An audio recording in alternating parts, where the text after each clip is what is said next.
Welcome to Irie-AT Braille Innovation. Today we will be configuring the IOGEAR Wireless Adapter to your wireless network.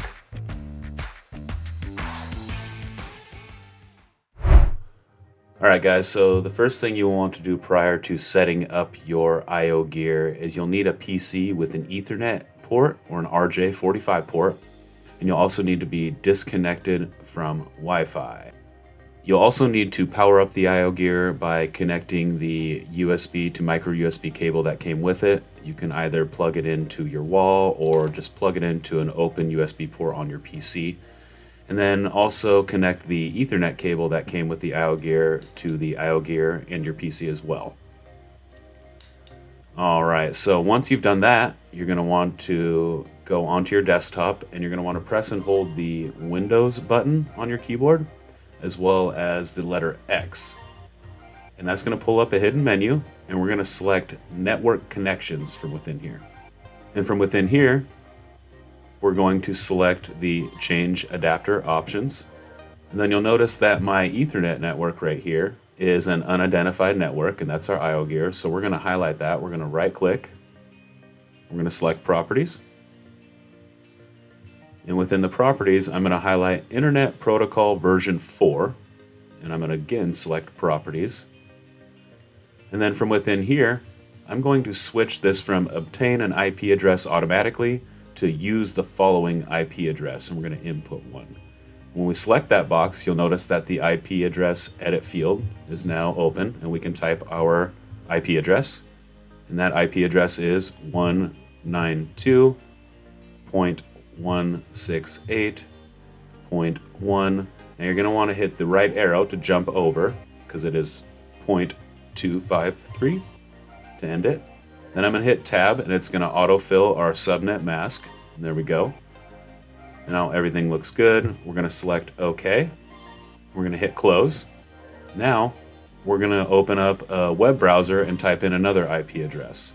So you can use whatever web browser you want. So I personally have the most success on my computer with Internet Explorer. So that's what I'm going to be using today. I'm going to go ahead and open that up. I'm going to go ahead and type out my IP address. And this one is 192.168.1.254 this time, not 253. And go ahead and hit enter. We're going to get the IOGEAR login. And the default login for this is going to be admin, ADMIN, as well as the password, ADMIN. Everything looks good. We're going to select OK. Of course, you can change those credentials if you like. Now, we're going to select the search option and search for the network we wish to connect the IOGEAR to. And as you can see, I've got my primary one right here. I'm going to go ahead and select that option. Select Done. Now, if you have a password, you're going to want to go ahead and enter that now in the pre-shared key field box. And then hit Apply. Settings have saved successfully. Now you press the Finish button to apply those settings. Now after I hit Finish, it's going to reboot the IOGEAR, and it's going to take about 90 seconds. And in that process, the wireless connection status here is going to change from not active to active, indicating that the IOGEAR has been configured.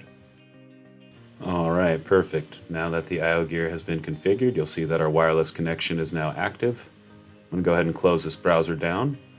Now we're going to want to go ahead and switch our network settings back to DHCP. So we're going to right click on the network, select Properties. We're going to again find Internet Protocol version 4, highlight that option, select Properties once again. Then we're going to switch this back from Use the following IP address to Obtain an IP address automatically. Once we do that, hit OK. Close down any of the windows you have open. And of course, you're also going to want to turn on your Wi-Fi. Now that the IOGEAR has been configured, go ahead and unplug it from your PC and you're ready to set up your embosser wirelessly. Thanks for watching our video on configuring your IOGEAR wireless adapter. Make sure to check out part 2, where we demonstrate how to connect the IOGEAR to your Irie Embosser and the device as a wireless printer. Also, don't forget to subscribe to our YouTube channel to keep up to date with our latest and greatest content.